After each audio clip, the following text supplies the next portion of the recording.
ውድ የአሃዱ ቤተሰቦች ኢትዮጵያዊው የረቂቅ ሙዚቃ ባለሙያ ግርማ ይፍራሸዋ ከሀገሩ አልፎ በዓለም ታላላቅ መድረኮች ላይ በከፍተኛ ማዕረግ ተጋብዞ የሚያቀርብ ጥበበኛ ነው።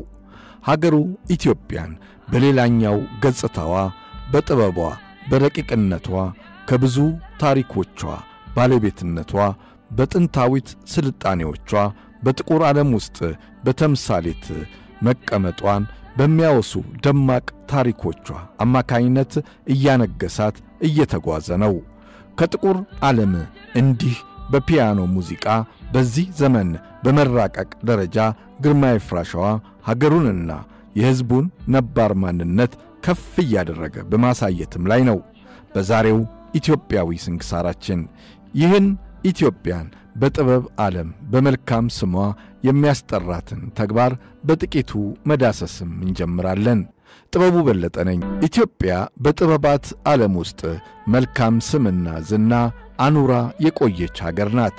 በረጅሙ ታሪኳ ውስጥ እንኳ ብናይ የሰው ልጅ የዝማሬን የኖታን ጉዳይ ለመጀመሪያ ጊዜ የቀመረባት ሀገር ነች። ከዛሬ 1500 ዓመታት በፊት ቅዱስ ያሬድ ለፈጠራቸው መዝሙሮች ኖታ አውጥቶ ለዓለም ያስተዋወቀባት ሀገር ናት። በዚያን ዘመን እነ ሞዛርት እነ ቤቶቨን ገና አልተፈጠሩም።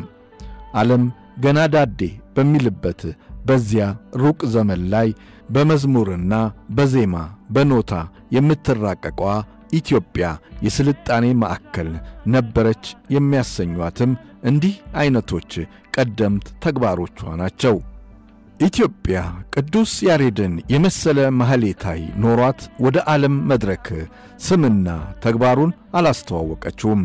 በዚያው መጠን ደግሞ የሙዚቃ ሙያንም ትኩረት ሰጥታው አላሳደገችውም።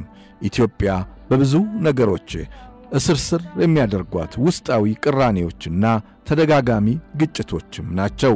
ይሁን እንጂ ጥበበኞቿ በራሳቸው ጥረትና ትግል የተለያዩ ታላላቅ ስኬቶች ላይ ሲደርሱም እናያቸዋለን።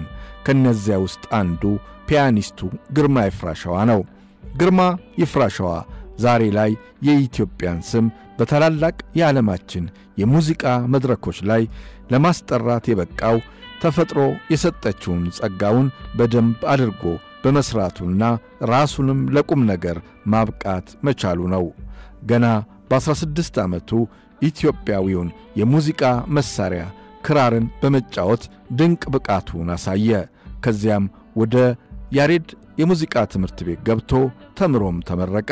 በመለጠቅም ወደ አውሮፓ ቡልጋሪያ በመሄድ ሶፊያ ስቴት ኮንሰርቫቶሪ ከተሰኘው ትልቅ ዩኒቨርሲቲ በፒያኖ የማስትሬት ዲግሪውን ተቀብሏል።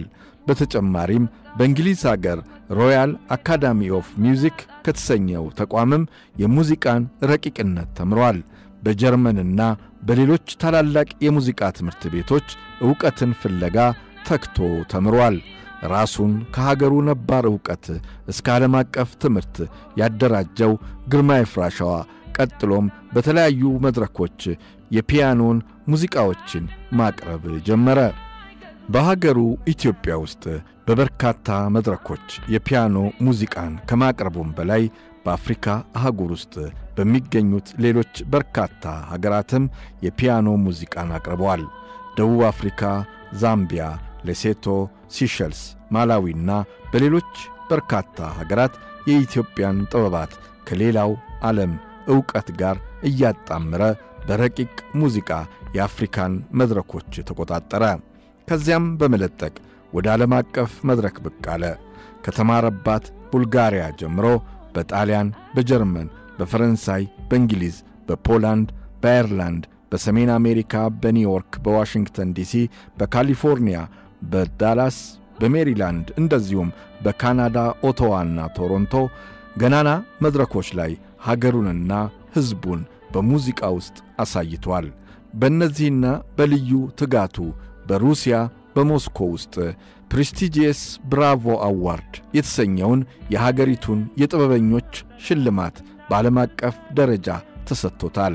ግርማ ይፍራሸዋ የፒያኖ ሙዚቃ በሚያቀርብባቸው መድረኮች ላይ የታደሙት የዓለም አቀፍ ታላላቅ ተጽዕኖ ፈጣሪዎችና በእውቀት ባስተሳሰባቸው ሊቅ የሆኑ የረቂቅ ሙዚቃ አፍቃሪዎች እንደሆኑ ይታወቃል።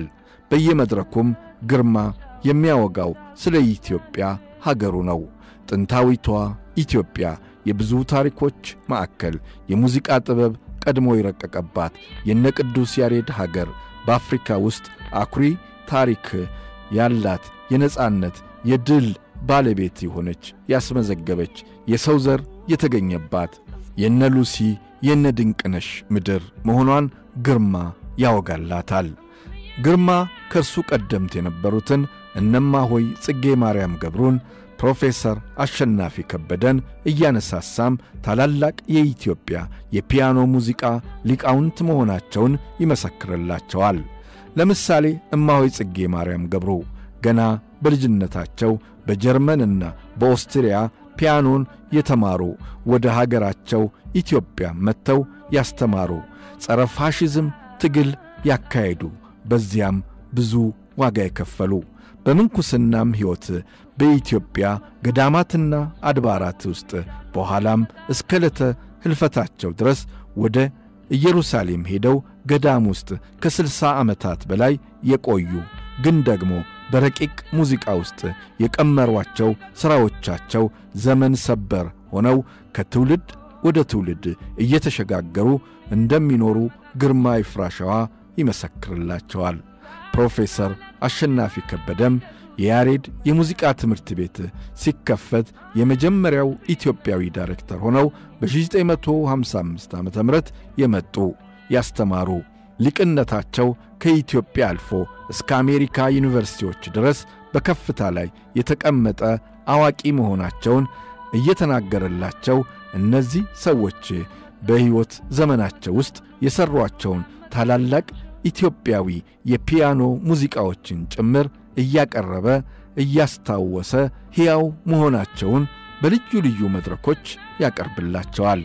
ፒያኒስት ግርማ ይፍራሸዋ በአሁኑ ወቅትም በተለያዩ ሀገራት እየተጓዘ ስለ ኢትዮጵያ በርካታ ሥራዎችን እንደሚያቀርብ የተጣበቡት መርሃ ግብሮቹ ያሳያሉ።